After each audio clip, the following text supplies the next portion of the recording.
Today, I'll show you a quick and easy fix for the lib.dll procedure entry point set thread description error in Microsoft Office.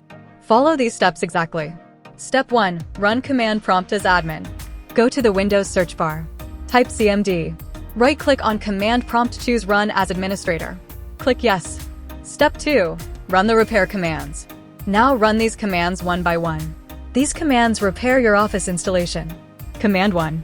cd %programfiles %\common files /Microsoft shared /ClickToRun. Command 2. officeec2 client.exe/updateuser. Hit enter after each command and wait for the update to complete. If it still doesn't work, run this first. Run this command first, then repeat the update command. officeec2 client.exe/updateuser updatepromptuser equals true. Let the repair finish.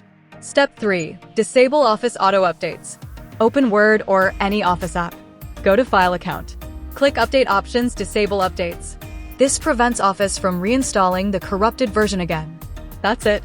This should fix the lib.dll error completely. If it helped, like the video and subscribe for more quick fixes.